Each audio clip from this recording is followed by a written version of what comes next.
What is up? What is up? How are you doing? Welcome to the number one landscape lighting show in the world, Lighting for Profits, presented by Emery Allen. We are coming to you live from Lucerne, Switzerland. My first show on the road. Normally, I am so comfortable in my nice, cozy studio, got my backdrop, got my microphone, got my different monitors. I'm a little nervous. One of my guests, who I'm not going to tell you his name yet, one of my mystery guests. Oh man, is that still working?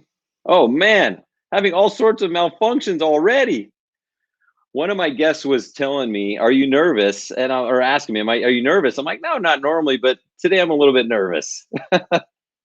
And that's one of the reasons why this laptop is not easy to produce a live radio show, live podcast.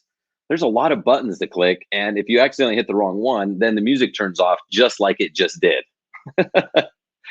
Oh my goodness. So welcome to the show. I'm so happy to be doing this live from Switzerland. And we've been having a lot of fun. I've got a couple of mystery guests that are going to be joining me. And this, like I said, it's my first time outside the studio. So bear with me if I make some mistakes, click some wrong buttons. And at this point, I'll just be grateful if my guests are able to join in. As you can see, I'm in my hotel room here in Lucerne, Switzerland. And I'm at this point, I really do. I hope the internet connection is strong. I hope that it's working. So go ahead. Let me know if you're watching us on Facebook or YouTube. Let me know in the comments. And if you're listening on Turfs Up Radio, well, thank you. But there's not a way for you to communicate. So the time here. What's up, Rick Carmen? The time here is 11 p.m. Now it's 11:02 p.m. So kind of a funny thing happened when I knew I was coming out of town. I was like, I'm going to do the show on the road, and I thought it was maybe like 4 or 5 hours ahead. So I thought, you know what, we'll do the show. It'll be 8, 9 o'clock, maybe 7, 8, 9 o'clock. And then I guess I'd done some calculations wrong because it ended up being 8 hours ahead, or 8 hours ahead of my time zone. So 11 o'clock, or not like Eastern. It's 5:03 Eastern, but it's 11 o'clock, whatever time zone we're in. And yeah, what's up, William, Bill? I had a lot of jet lag for sure. That first day, trying to get over that is not easy, but feel good now and having a good time. I posted some pictures the other day on Facebook. I'll post some more tomorrow. Got a big hike coming up, and just excited to be doing this show from a different location. So I got my mystery guests in the other rooms, the rooms next door, on standby. So I'm excited to have these guys on and pick their brains and have you guys learn a little bit about their stories. And where are we at? So I normally am way more prepared for this. I've normally got a little bit of notes and stuff like that, but just been busy, and the jet lag. So I don't have my typical notes. But before we get started, I want to remind you guys about the GIE and Northeast Hardscape Expo that's coming up. It's in October. And the real thing that I want to remind you about is Heritage Landscape Supply Group is putting on a free concert. Okay, it's a band called Big and Rich. They're paying for the band, they're paying for food and drinks and all this stuff, and you get free tickets. So if you're going to go to this convention, okay, it's in Louisville, Kentucky, then you might as well go on to heritagelandscapesuppligroup.com. Go to the website and you'll see it right at the top, the banner. Click on the banner and go register. It's not like you have to apply or anything. Just the first 750 people get free tickets to the concert, free food, free drinks, and they're putting this really, really crazy cool event on. Of course, I'm going to be there. I'm going to be at the GIE with Turfs Up Radio. So make sure you stop by our booth and come say hi. And that's pretty much all my announcements. So in just a few minutes, I'm going to have my mystery guests on. And we did have some people guessing who they were. And there was some partially correct guesses. There's one guy, I promise no one will know who it is. And he knows, he knows who I'm talking about. Nobody knows this guy. No, it's just that nobody knows that no one's expecting him to be on the show. So I'm pretty excited to have him on as well. And what we're going to talk about, kind of the theme of this show today is really why it's so important to get out of your business. I mean, here we are, business owners, we're entrepreneurs, and we start this business and we get so passionate about it. And then here I am telling you, no, your actually number one goal is to get out of the business. Like, and I know it sounds counterintuitive at first, but honestly, if you're going to be an entrepreneur, I mean, if you look at the successful entrepreneurs out there, if you look at the people who own McDonald's and Wendy's, they're not in their business flipping burgers every day. Okay. They're not in there even managing the business. They're not telling people like, hey, you cooked the fries too long or you didn't cook them long enough. They're actually, swimming in their pools and stuff like that. They're actually going to Switzerland. They're going and doing things that they want to, right? They're going to work because they want to go to work, not because they have to go to work. And so it's become one of my passions to teach other people how to make more money so that you can do whatever you want to do. And if you want to work 80 hours a week, then that's fine. You're doing it because you want to, not because you have to. So that's really what we're going to be talking about on this episode. And we've got a couple of guests that are going to help me talk about that. So, but honestly, I think it's so important to do that. And I hope you, if you're listening, if you're watching, I hope that's one of your goals, is to remove yourself completely from the business. And again, if there's something that you love about it, if you like lighting design or you like sales or you like installs or you like answering the phone, whatever your thing is, if you want to do that, that's fine. But you should do it because you want to, not because you have to. And there's so many tremendous benefits as to why you should want to do that. We think that we're only the ones capable of doing what we do.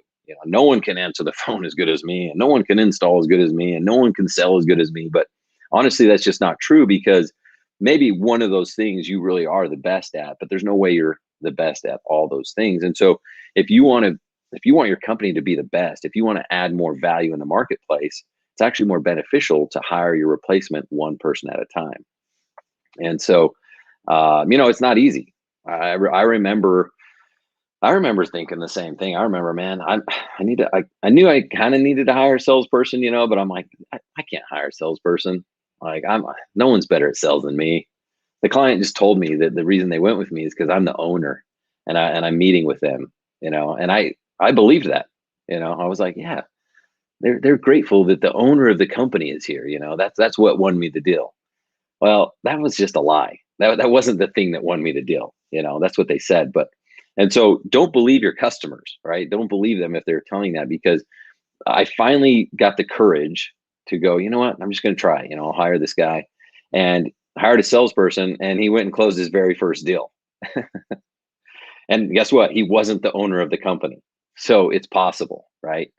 And we let our limited beliefs, they're really false beliefs, we let those get in our way. And so we we just keep doing what we're doing. And by the way, I'm going to sit back a little bit. This hotel chair kind of needs me to fall into it a little. By the way, it's easier to just keep doing what we're doing. And that's why we don't change. And that goes whether in our personal life, business, I mean, all sorts of things, right? But, typically as entrepreneurs, as business owners, as operators, which is really what most of us are, we get stuck in our business, and it's easier to just keep doing what we're doing.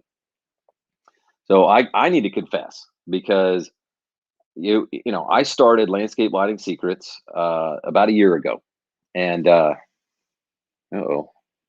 hopefully we're going strong still.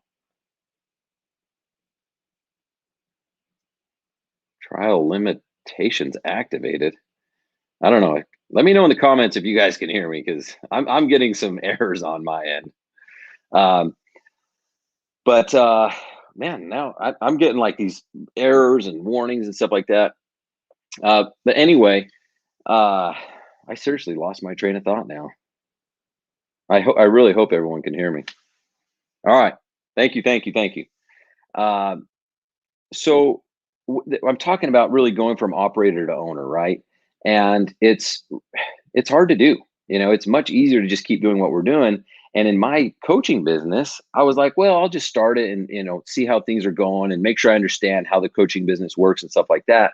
Well, I got in a rut, and I was like, man, a whole year goes by, and I'm like, wait a minute, I'm sitting here on my weekly calls telling people to get an office, to get someone to answer the phones, to hire your replacement, right? And it's not just one person. Usually it's 4 or 5 people. And I started thinking about this several months ago, and I'm like, why? What am I doing? Like, why am I not doing that? And so recently I made that decision. I'm like, you know what? Like, no, I need to practice what I preach. So I went and leased an office. I rented an office space. I'm now currently recruiting in the recruiting phase and hiring phase of coaches and an office manager, like someone really, it's more like uh, an admin, right? I need someone to help keep me organized. In fact, I had a guy from my program reach out to me the other day, and again, full confession. Okay, he sent me an email, and normally I get back to people within several hours. It's been several days, and that's because I'm out of the country, right? And so you forget. There's no way you can be that good all the time every day. And so I'm really glad that I made the decision recently to hire my replacement and do these things. So it's not easy, guys. I mean, I've gone through it. You know, when I started my landscape lighting business, and I'm going through it now. So I feel your pain, but I promise you this: I've been on the other side. I know both sides of like just doing everything yourself versus hiring it out. And there's a lot of different ways you can talk yourself out of it, but there's a lot of really good ways to talk yourself into it today. So today, that's really what we're going to talk about on the show is what are some of those challenges and how can we overcome them and how can we get to the next step and who is the next hire, you know? Because honestly, it takes more than one person to replace yourself. And the thought of it can be a little bit overwhelming, but don't let that deter you. You know, it's one step at a time. It doesn't have to happen overnight, and it doesn't happen overnight.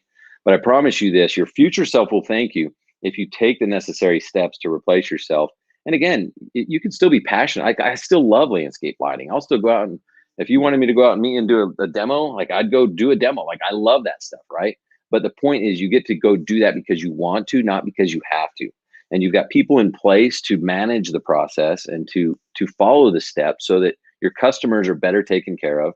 Your employees are happier, right? And your customers are definitely happier because everything's done right and not everything falls on you to remember on how to do it and when to do it and what to do and all that. All right. Let me go back to the laptop here. This is when I can get in trouble because literally this thing, man, it's a MacBook Pro. If you hit the thing the wrong way, it swipes and just turns everything off and everything else. So I'm a little nervous for this part.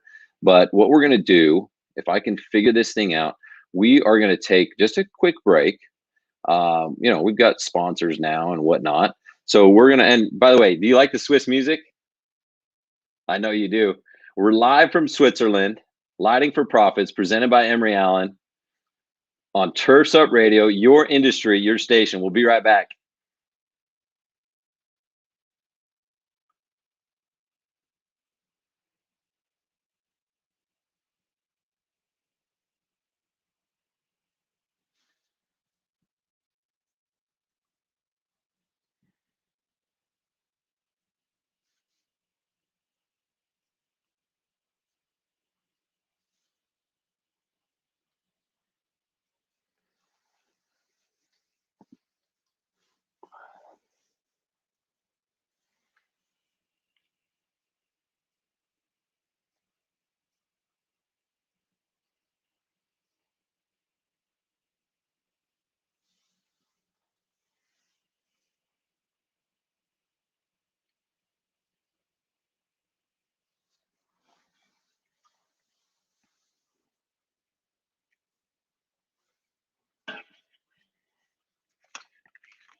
All right, all right, all right. Welcome back to Lighting for Profits, presented by Emery Allen here on Turfs Up Radio. I have no idea what's going on, guys. This could be a major fiasco. I've got people messaging saying there's no commercials, no sound.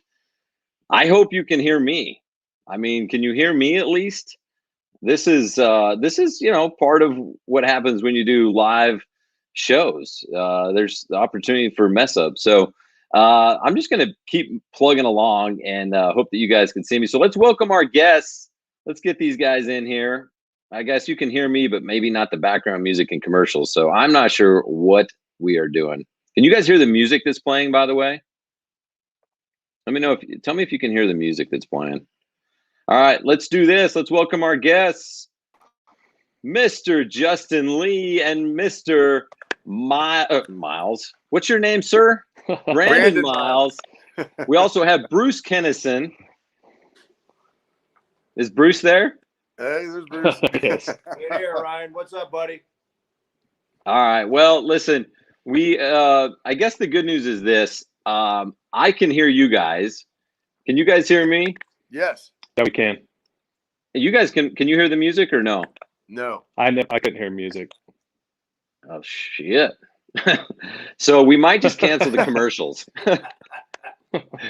I think we might be canceling the commercials today because I can hear everything. But that's what I get for not testing a live show ahead of time.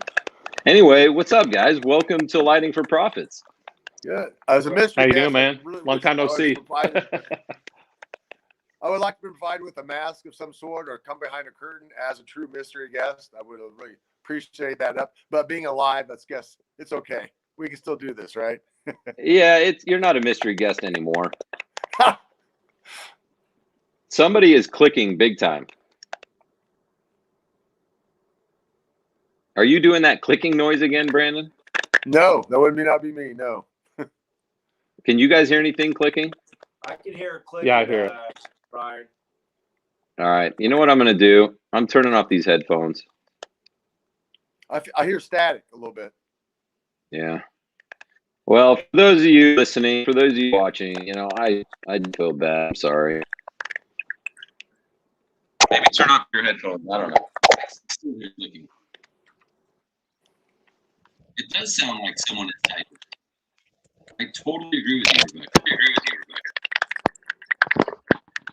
Are you typing? Like, are you taking notes? I'm not sure. What are you doing? Stop typing. I don't know. We're just gonna roll with it, guys. Terrible sound quality.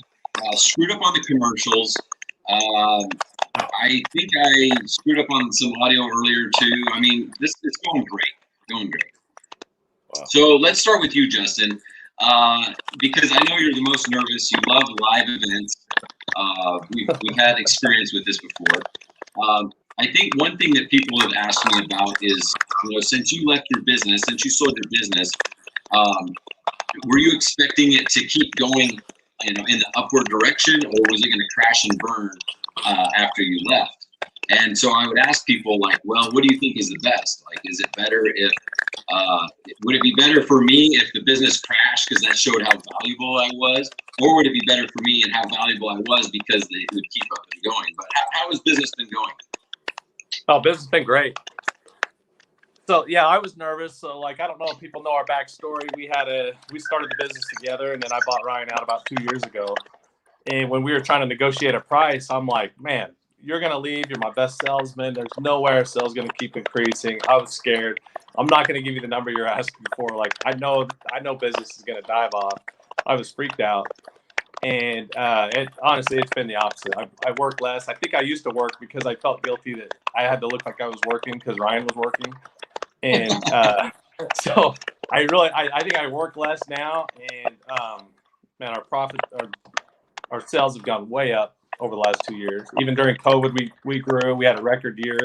This year, we're up huge numbers. So, I mean, it's been amazing. So you're saying I was holding the company back. Is that right? Yeah, basically, I think so. Yeah. Well, no, not saying that at all, but yeah. Yeah, I think it's like I said, when people would ask me that question, I say, obviously, I don't want my brother to do that, right? But honestly, it would be if the business tanked when I left, I think that would be a direct reflection on me and how bad of a manager I was and an entrepreneur I was, because that means I didn't do my job as an entrepreneur. And so I said the best thing that would happen for me is if the business would continue growing. So it makes me happy to see that. It means that all the stuff that I teach actually works. It's not just something I thought might be a good idea, hypothetical. Yeah, I mean, yeah, it worked amazing. You know how it is. You spent the last once Ryan decided to leave. I think it took him about 2 years to set all the processes in place so that he could walk away. And man, it's been dialed in. We've had some little tweaks, little things like that, but I haven't really had to change anything. It's been really good. Yeah, I'm just trying to figure out how the heck we can fit this audio, because this is bad. It's horrible. It sounds like somebody's typing on a keyboard. How about now? Nope. No, it's still there. Worse without the headphones. I'm going back to headphones.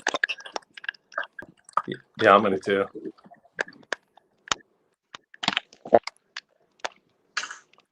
Yeah, guys, this sucks. I'm sorry.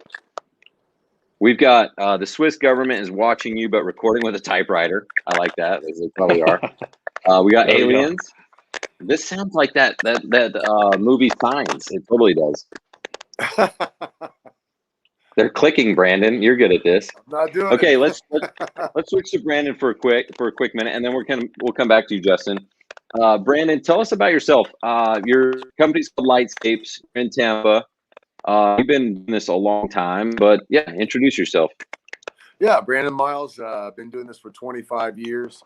And it's let me just jump ahead. I want to say something. In your intro, you talked about a true entrepreneur, and replacing yourself and the things you have to go through. And I'm really at a point which I believe that your show is really going to help people like myself, where you're stuck. You can't get out of, hey, I know this business inside out. I wear all the hats. I do all the things. And not that you don't love them, because I do love them. And I love everyone. But you're going to be only great at, I believe, one thing, maybe great at one thing, good at another, and kind of really not great at all the rest of the things. So in the business format, something's going to fail, or you're not going to get to the level you want to be at. I do remember a book I read long ago called E-Myth Revisited. In that book, it talked about getting out of the baby phase, the infant phase, I should say, or then progressing into the adolescent and then to the adult.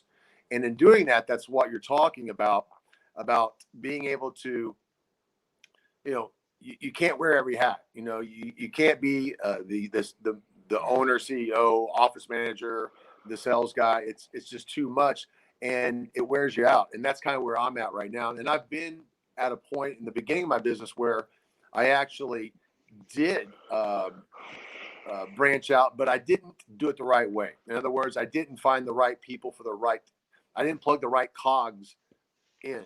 And there's an old saying, did I water down the soup? Well, yeah. But in doing that, and briefly talking to you in our history, I believe it's true that you do have to find you. Warren Buffett says a true entrepreneur is the first person that can replace himself. You have to start replacing yourself. And I think it's a trickle down 100%. from there. And then find that other person that's going to be the great at the sales, great at demos, maybe sales, your office manager, your ad person, like you said. So I find myself in that conundrum of going to the next level where, depending on, some people are comfortable making 150,000 in this business. Some people are comfortable making 500,000. Some people are comfortable making 4 million. It's really where you're at. Right. So, but I'm at a level where, being in the business for as long as I have, I really, really should be, and I do well, but I should be doing way, way more with the knowledge and experience that I have in this business. And Ryan, I think we briefly talked about this, the fear of letting go. And I think in all people, we have some type of fear, or maybe some control issues. And I think that's what I believe you're great at, is helping us and I don't mean this, but just grabbing us by the hand and kind of guiding us through that forest of doubt, that forest of, well, can I do that without it? Can my business still run without me? And yes, like you said, yes, it can. So I'll leave it there and let you continue, and you're welcome to ask me more things, but I really believe what you're doing is a great benefit for all of us in the industry. Well, thanks for sharing that, Brandon, and really well said. It's interesting because I've met Brandon a couple times over the last, maybe 10 years or something like that. But this trip, we've gotten to know each other a lot better just in, the couple days that we've been hanging out and stuff. And what's interesting is one of the things I teach all my students is to identify your ideal client avatar. And that really is just understanding who do you want to work for? And it's not everybody. I promise it's not everybody. And when you're starting a business, it's kind of like, man, I'll take whatever I can get, right? But then after a while, you realize like, no, actually, I don't want to work for that person, or I don't want to work for this person or whatever. And so when I built my coaching program, I built a client avatar. I was like, who do I want to help? Who can I help? Who it is. And honestly, I meet you and I'm like, dude, if you I don't have it here with me, but if you could read what my ideal client avatar, it looks just like you. And you know why it looks just like you is because it also looks just like Justin. Justin's on here too. It was easy for me because I knew like I look at Justin and I look at you and I'm like, I feel like Justin would be doing the exact same thing if he and I didn't partner, because you're smart, you're like MacGyvers, you just figure stuff out, you get along well with people, like you're gonna figure out to make as much money as you need to make, but you're never thinking far enough ahead to be like, wait a minute, what happened? Like, I don't want to do this forever. You know what I mean? And so Justin now has that ability to go do what he wants and go to work because he wants to, right? And that potential is there within you, but just I feel like no one's ever grabbed you and said, dude, Brandon, like, what are you still doing? Why are you still out on installs, bro? Yeah. Like, and so I'm going to do that. Whether you join my program or not, I'm going to hound you. I'm going to you might have to call the police on me because I'm literally just going to stalk you until you replace yourself one person at a time. You got me. Guilty. No, I agree on everything what you're saying, and it's exciting. And for all those out there listening, if you can hear us, he's stumbled upon something that I find to be a brilliant concept, because all of us need a coach at something. I mean, whether you're a kid or an athlete, your coach is the guy who, if we say it in an odd way, is the big toe. Without the big toe, the rest of the toes don't follow along as great. So it's good to have someone like Ryan doing this and being a coach, because, been there, done it is a lot, opposed to someone just, I could read all the books I want, but the motivation to do it is needed, along with someone, like I said, grabbing you by the hand or patting you on the back and saying, go this direction, and then we'll attack that block, and then we'll hit the next block, and then the next block, and then pretty soon you're building a strong wall, and you where you should have been, maybe for me, and for a matter of fact, 10 or 15 years ago, I should be where I see myself being or projecting, Yeah. So, well, Justin, do you remember, like, I remember when we started the business together, I had no vision of being an entrepreneur. I mean, yeah, maybe that was a thing, but like, I just thought we were going to just like work forever. Like, I basically was fine. I'm like, man, if I could figure out a way to make like 250 grand and work, like that was the goal. Like that was always the goal. Was that the same for you? Yeah, like we had no idea we could ever step away. And like I remember like when we first started it, like I was doing all the installs, I was running all the guys, Ryan's doing all the demos, he's doing all the office work, he's answering every phone call. And he's telling me, hey, you need to get some help. I'm like, oh, they can't help me the right way. I'm telling him, hey, we need to get somebody to the office. He's like, oh, they can't do this. And we were telling each other both the same things. And we met Rayto, he's been on the show. He turned us on to eMed, and we started realizing, oh, wait a second, we got to step back. And I was so convinced that no one could replace me or do what I do. And Ryan's like, we got to get a second crew going. I'm like, well, what's the other crew going to do? Like, they can't do this. And, yeah, he's like, I can't be in two places at once. Yeah, how am I going to run two crews? Yeah. And Ryan was doing the same thing, like with sales guys. He's like, well, we can't do this. But we just trusted in the process. We started looking, we started reading more books, learning more about it, and we're just like, we did it, and we're like, oh wow. So I want to ask you about you. You actually shared this story with me with the group the other day. Um, one of the things that I coach people on is like there's so many benefits. Like we don't see it because we're in it, but there's so many benefits of you not being involved in the business. Like we're the bottleneck of the business. We do all sorts of we're like hypocrites as owner operators. There's an owner side of us and an operator side of us, and we're like really schizophrenic and everything else. And it really holds the company back. But Justin, you shared a story about someone in your neighborhood called you and they said, "Hey, I want to get some lights." And so, you're like, "Well, at least I'll delegate this out. I'm going to have Taylor, our lighting guy, or our designer, go do out." So tell us that story real quick about him going and selling that job and how much you would have sold it for versus what he sold it for. Okay. Hold up. I can't hear you. All right, try it again. Is it back? Yeah, it's back. The aliens are back. Sorry about that. A call came in when I hit end, it blacked out. So my neighborhood is kind of dual income houses, anywhere from 5 to 800s at the time, and not a lot of people buying landscapes. Our target neighborhood is $1 to 3 million and up, right? So when neighbors would call, I'd always be like, "Oh, they're not gonna be able to afford this. Like, our lights are too expensive, whatever." So I'd sell some to some. I'd give really good deals to try to close the deal. I didn't have time. You would think they'd spend what, 4 or 5 grand maybe? Yeah. It's like the upper limit. Yeah. That was your mindset. You were like, that 4 or was 5 my grand. that was my mindset. They'd see my house. I had 21 grand in my lights on my house, but I'm an owner, right? So it's freaking decked out. They're seeing my house thinking, "Oh, I want that." Well, you can't have that. I'm thinking they'll spend 4 or 5 grand. So I was busy. So I sent Taylor over there. He's one of our lighting designers, and it's just across the street.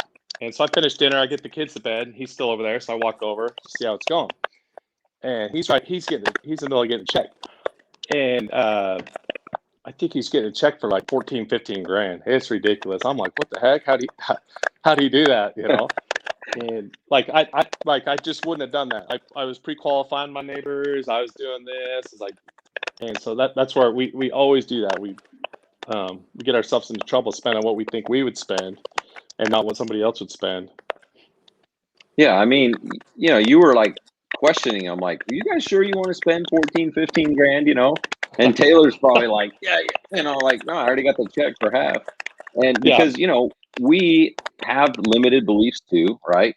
And so if we just detach ourselves from the business and train people from the ground up, here's the process, here's the sales script, here's how we close the deals, and let them do their thing, they're going to close $14,000, $15,000 deals, and we're going to be at dinner with the kids, So I thought it was a cool story because it did demonstrate really that whole thing of like, man, you would have sold a $5,000 job, helped your neighbor out. They would have been happy. They would have known the difference because they had no lights and then they had some lights and they were happy. You would have made, probably not hardly anything, broke even, whatever, give them a deal, make some money. But instead, you were able to reward your neighbor with a badass lighting system now, way more than they would have got. Taylor was rewarded because he got a badass commission. He's happy. You're happy. Everyone's happy. So it was a really cool experience, I thought. Yep. Brandon, let's talk about closing on the spot, because until I met you, I thought I was the king of closing on the spot, but you are somebody that promotes it probably more than I do. I mean, you are relentless, sir. Why? How long have you been closing on the spot like that, and why is it so important for you to do? Honestly, I could not tell you the last time I did not get a job. That's how much and how long I've been doing that. And maybe some people find that hard to believe, but it's just. And you do one bid a year? Is it one bid a year? Yeah, that's one it. bid That's per it. year. That's all I get. You get every single one. Yeah, every one.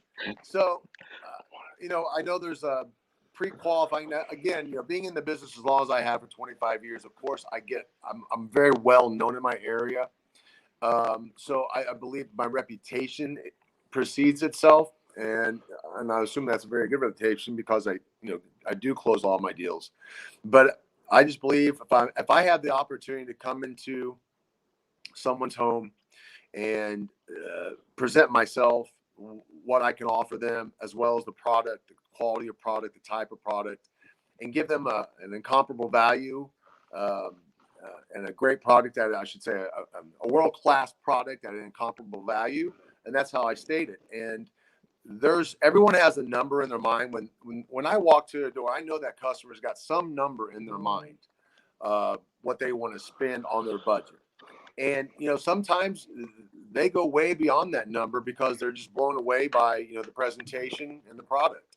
And then sometimes, they stick to that number. So I try to kind of just feel them out and understand where they're at, where their numbers are at, without them feeling uncomfortable. And I really don't push myself. I'm not a, so-called used car salesman. I don't push them into the deal. I really let them make the decision based on what I've done to sell them the best product, with the best opportunity for myself to make a good, profit. That's what we're in the business for, is profit. So I give them a lot of options, and I don't give them too many options that it confuses them, but I give them enough options that they can find their place in that budget that they have set up. And I walk away with a check, a deposit every time. And sometimes I walk away with the whole payment. They pay me the whole job up front, so, and then they're always going to want to add. I always leave a window open for them to add more, because I know in this business, once they get lights, they're addictive. They're going to want more. And you know what? Right. When you really knock it out of the park, they're going to tell their friend. There's an old saying in sales: you make one person happy, they're going to tell one person you're great. You make one person unhappy, they're going to tell 15 people that you're not the guy. So, Right. I really want to make them happy. I'm a type of personality that I believe I'm a people pleaser. I go way above and beyond the call of duty to what I feel is to knock the ball out of the park and give them everything and then some. So if I consistently keep doing that, your reputation builds, and you build your confidence also, just as a salesperson. And, I wear all the hats. I have a cruise. I have crews. I've had many crews. I've had multiple crews. My problem was the admin. We talked about that earlier, being the administrator of the business. It's tough.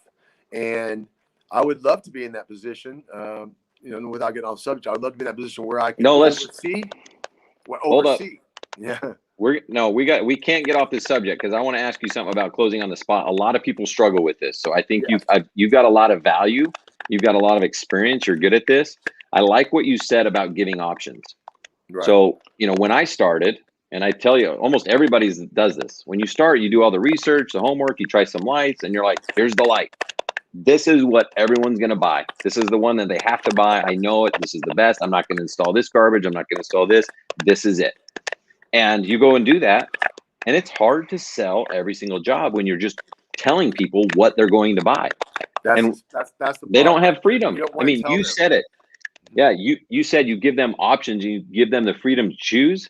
That's Right. one of the reasons you're closing all your deals, is because it's almost you're like laying no it out there. pressure sell. I'm giving a great presentation that they have no reason not to hire me, because I've given them A, B, C, D, E, and F product. What do you like? The installation is going to be impeccable. The follow-up is going to be impeccable. The service is going to be impeccable. What fits your budget? Let's make a deal. Simple as that. So let me do this. Let me ask you this. You give them the options. I'm sure that you've had deals where you go through your thing. You're expecting them to say yes, just give you a check for exactly what you offer, the full price. But I'm sure you've had some people that are like, no, we got to think about it, Brandon. Did I have to nudge them a little bit? Yeah. So what you do to nudge them, I give a little bit of incentive, maybe I throw in a free light. Maybe I give them a free year of free service, but I try to offer something. And there's a few other things I do also, but there's something I like to just nudge them a little bit and say, okay. And the bottom line is, it's funny to say this, but you want landscape lighting. You like what you see in front of you. You trust me. You tell them this? Yes, you trust me. What is the problem? Is it, why are you hesitating to go ahead and make the deal I'm offering you? And you know what? If you just present their own fear to them, they're like, you know what? You're right. What am I afraid of? Let's do it. And then boom, you got it. We gotta like freeze frame this, because that question right there is gold. That question, 99% of salespeople are afraid to ask it, and it's so easy. Mm-hmm. I mean, I love the way you phrase it. It's like, listen, you guys know you want this. Like, you wouldn't have called us if you Right. weren't Yeah, you interested. called me. It's not like you're that bored. Right. We Yeah, didn't you knock called on your me. door. You invited me You to your said, house. We've talked about your children. We've talked about your job. We've yeah, talked about the trips you've been on. Why wouldn't you? We're friends now. No, but I love you it. know You me. just I ask know them. you. Mhm. It's not like it's not it's not even a sales technique. It is a sales technique, but it's literally just asking a friend, what really? Like Right. what is it that you want to think about? Why would Right. you not do this? And then Exactly. they're gonna overcome their own objection because there is no reason to not do They it. overcome They're their gonna fear. talk. They immediately buy trust in you because they just realize, what am I afraid of? This guy he's answered all my questions. He literally knows his stuff. He's everything I've thrown at him. He's caught the ball and returned it to me. So yeah, right. Let's make a deal. Now, how much do I want to spend? And leave them comfortable with that. Listen, there's a lot of times in this business where I'll say, let's do this in a phase. Let's do first phase, second phase, third phase, fourth phase if we have to, right? Because once you get the lights in the ground and they see it, they're going to want more immediately. It's addictive. Yep, I love it. The So lights are. obviously asking the additional question, like what is it that you guys need to think about? Why would you not do this? Stuff like that. Then I like what you do too, where you say, like, one thing I hate is when people just automatically give a deal. They're like, "Oh yeah, I can give you $1,000 off." It's like, what? Now they think you were screwing them over in the first place, So I like You're that. devaluing what you just offered. You can't do that. Yeah. Listen, it's like selling a timeshare. If I go to buy a timeshare and a guy's going to say, "Well, I can sell you this timeshare for $25,000," and I walk off, and he's like, "Well, wait, I got a real deal. Same timeshare I can give to you for $3,000." You're just going to steal $22,000 from me. So you Right. just devalue So yourself. So that's not good. That's not smart. I love the way you do it. You try to give something away, a couple lights, free maintenance. You can still do value without dropping your shorts, right? Yeah, And then exactly. if you have to, then break it up into zones because if you can get them for the front yard, 10 lights up lighting the house, whatever it That's is, something exactly right. simple. They're going to add the landscape. They're going to add the backyard, stuff like that. Correct. So that's Correct. Or vice versa. really, There's really some good. people really enjoy spending time in their backyard. So, I'll tell them, I go, where do you spend most of your time? Is it driving up to your house that you get the most pride, that curb appeal? Or is it when you come home in a long, hard day and you want to relax, you go out to the back pool area and you want to sit out there and enjoy it with your family? Is that what you get the most value out of? That's what you want. So I even nudge them a little more going, where do you want to see these lights? There is, there is that customer that just, my neighbor got it. I got to have it, and there's the customer who goes, I don't really care what my neighbor's got. I'm doing this for me because I want it. And so you're going to get them somewhere in that, besides the security and, the satisfaction of lighting up, your home, your value, your, pride of ownership, whatever you want to call it, that's that value you have to show it off. There's just the elegance of it all that, man, I work hard for my money and look what I got to show for it. Wow, this looks awesome. And you love your neighbor walking the dog going by going, wow, we really love your lights. Brandon, will you come sell me lights in Utah? Hey, Justin, let's talk about testing the business. I think it was something that we started talking about. I think it was a book I read or something like that. But at first we were afraid to test the business for like an hour. Like we literally didn't dare leave anything for like 30 minutes. Then we got the courage to leave the job site for an hour, then maybe like a half day, then a day. At some point we're like, hey, you think we could take a Friday off, and so then it builds up to a week, then a month. Like right now you're testing the business. So as you've been away, has everything just fallen apart, or like is everything going on as to plan, or how are things going? No, things are really good. So the office is pretty good about only calling me when they really need me. If something's really bad, like this trip, I haven't got any calls. Like things have been great. I'm emailing a few customers, sending a few emails like that, but it's it's going really well. Nice. And I think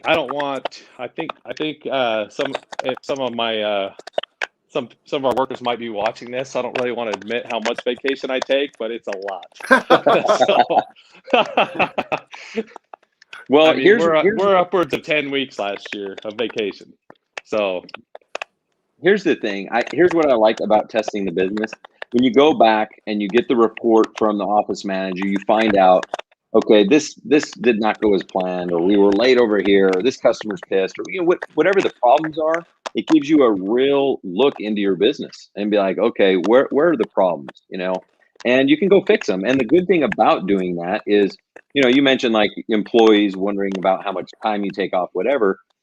Sometimes the employees are happier when the boss man's away, and honestly, if you leave and find out what the problems are, when you come back and fix those, your employees' lives are going to be better too, because they don't want a business that's ran with all these holes in it. They want things to run smoothly too. So it's actually beneficial for them, for you to test the business and to leave, because you find out those problems and then you fix them, and it's important to come back and be like, hey guys, if I were to leave again right now, would that be, what if I went for 2 weeks? What if I went for 4 weeks? What if I went for 12 weeks? What if I just left the whole year?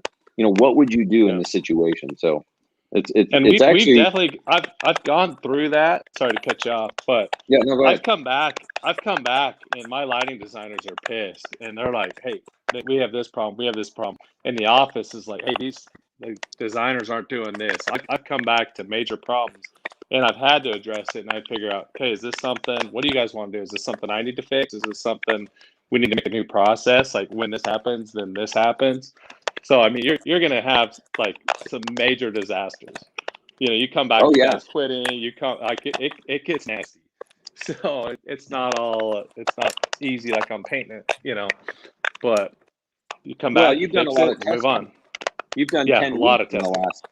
a lot of testing. But seriously, it sounds like a way to justify a vacation, but I promise you it's not, because I used to feel guilty, and I still have vacation guilt, or whatever it's called. I really don't. I'm like, man, I don't know. Like, what about this? What about that? But it honestly is a healthy thing for your business. It allows you to identify those problems, and as long as you're fixing them, if you go back and don't do anything about it, then it's just an excuse to go on vacation. But if you're using it as a tool to make adjustments to your business, it's a really, really good strategy. And don't start with a 4-week vacation. Start with 4 hours, then 8 hours, and a couple days. Exactly. So, one thing that I want to ask you about is your Lambo. I had people reach out to me and they said, "Hey, this guy sent me this video. Is this your brother?" And I'm like, "Yeah, what are you talking about?" "Oh, this video on TikTok. He's sitting in a Lambo." And my friends sent it to me because they knew I was in the lighting business, this whole thing. And they said, "Oh yeah, he was probably just sitting it for the day." I'm like, "No, that's his Lambo." So confirm for us here live, is that your Lambo, or were you sitting in a Lambo for a video? No, it's my car. I had a poster of a Lamborghini since 1985. I was 10 years old. I always knew I was going to have one, and like that was my goal. That was like, that was my end game, was I had to have a Lamborghini. And so Justin does have a Lambo. He basically had to wait till he bought me out, because he knew I would say no if I was still there. So, and it's easier to buy stuff. It's easier to buy stuff through the business when there's only one of you. Okay. No, I didn't really do that. It is called Majestic Huracan, isn't it? It is, yes. Yeah, so I think the only reason I want to bring that up is because someone posted something the other day on Facebook in a Christmas light group, and they're like, "How many Christmas lights do I have to sell to get this yacht?" And everybody was like, "Oh, you'll never afford a yacht. You're just a Christmas light guy." And da da da. And I'm like, "Now hold on here, buddy boy." Like, and then some other people were like, "Oh, your mindset's small, everything else." And I'm like, dude, the sky's the limit. When you're an entrepreneur, you can do whatever you want. If you want to have a small mindset, that's fine too. But you can get whatever you want. So you had this goal, you had this dream, and you decided you did it, and you did it. So yeah, it's really, I'm still guilty of a small mindset, because I always thought this number, well, I could get this company to this size, and it can't get any bigger. And then Ryan's always reminding me, he's like, "No, go do this, go do that, go do this." Like, I know that I could probably almost double my business, probably a year and a half, if I really would go hit it hard. I'm just kind of stuck in a motivation spot right now where I'm really comfortable spending a lot of time with my kids, things are really good. I'm home when they get home from school. I coach my son's football team. So, but then the back of my head, I'm like, man, I finally moved up. I'm flying first class. Well, man, I want to fly a private jet. And that's possible. I just got to figure out, I got to sell more lights. Everything in my life is like, well, I only have to sell this many more lights. I can buy this, one more job a week, whatever. So it is. Anything's possible. Like the only limits are what we put on ourselves. Yeah, that's awesome. True. Yeah, very true. No, it's very cool. All right, Brandon, you're back in the hot seat. So what is holding you back? Why haven't you replaced yourself yet? I get what I have found the most difficult is, like we talked about earlier, is letting go. And I have had gentlemen that I've hired that, now looking back, they were quite capable of doing everything that I needed to do. And the problem was me. The problem wasn't them, it was me. And I know this now by retrospecting back on it, that had I just let them go, I just hired a gentleman recently. And he said something to me the other day. He goes, just trust me. I got this. I'll make you proud. And it was like the first time that someone said that to me that I hired, that I went, I really believe this guy can do that. And it made me feel, wow, you know what? This is a stepping stone back to the right guy. Now, again, I've hired some wrong guys that took advantage of the business, took advantage of the situation. Maybe were a little dishonest with my customers. And I didn't like that. So he's gone. Now I got to start over. Or it was finding a crew that did the job, with some integrity. You got to have integrity in business if you want to be successful, and just have integrity, and there was a saying this one guy used to use all the time, you can't see it from my house.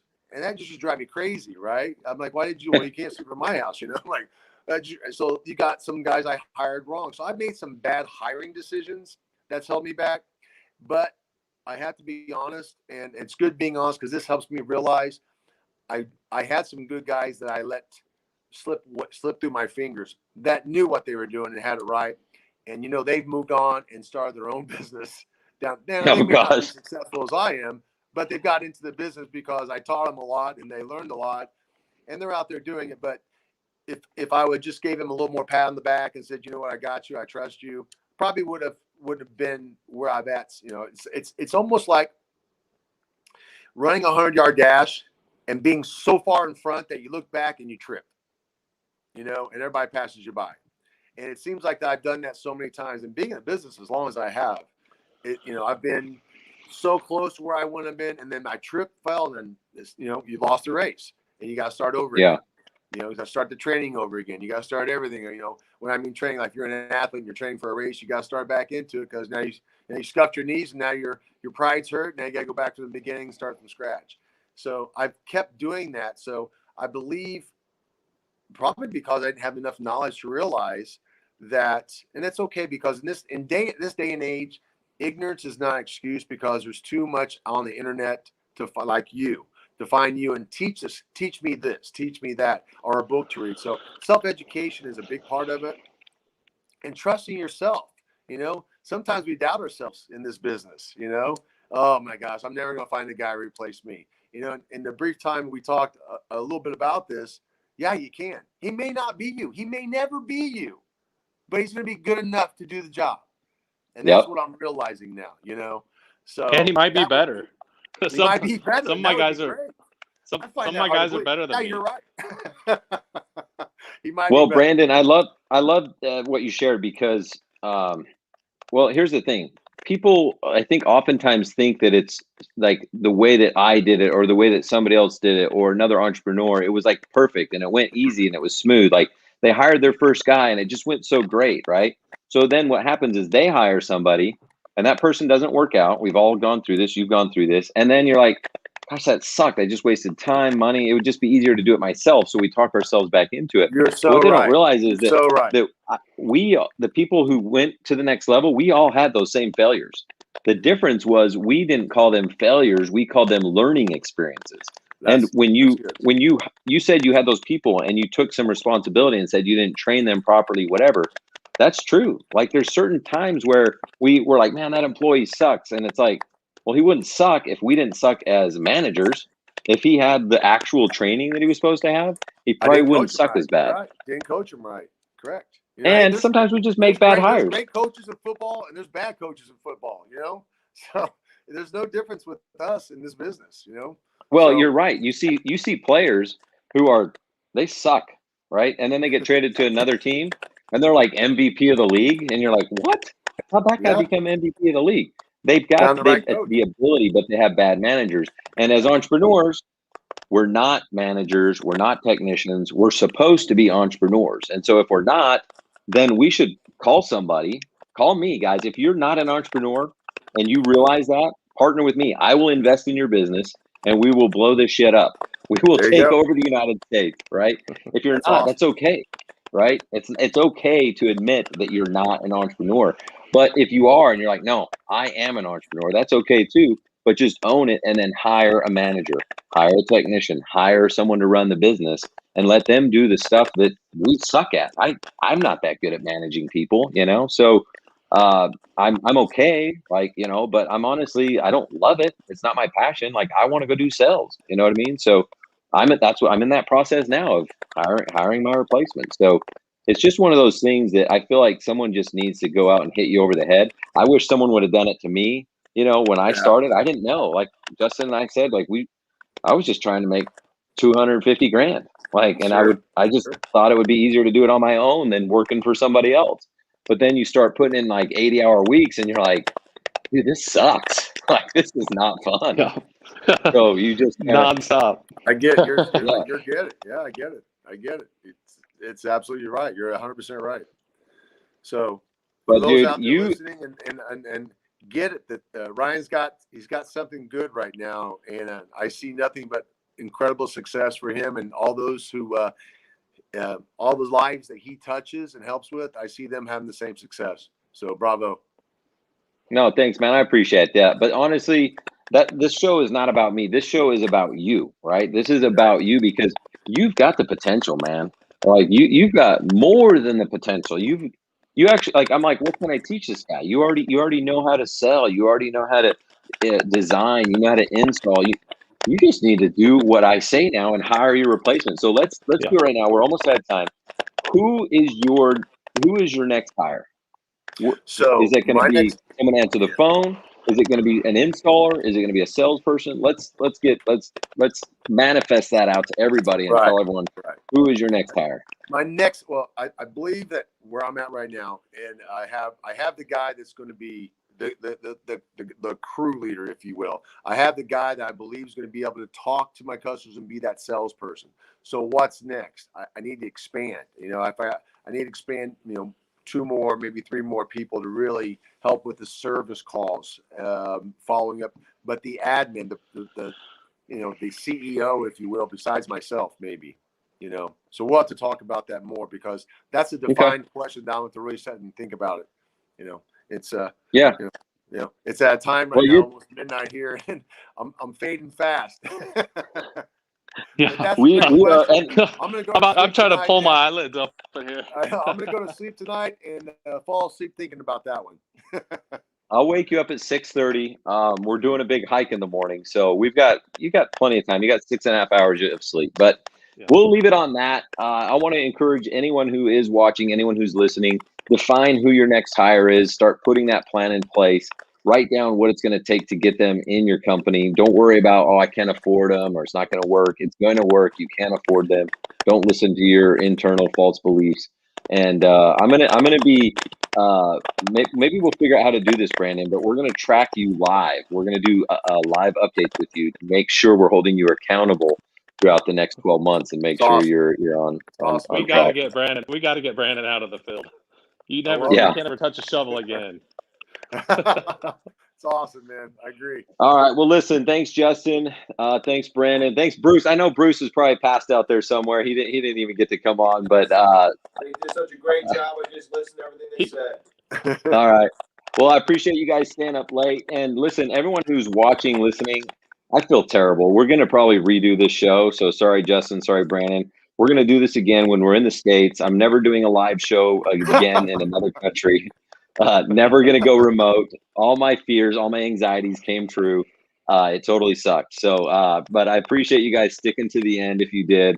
And thank you so much for your support. Thanks you guys for staying up late. And you guys have a great week. We'll see you next week from beautiful Orem, Utah. Oh, yeah, baby. All right. Later, guys. See you, man. See ya. Ryan.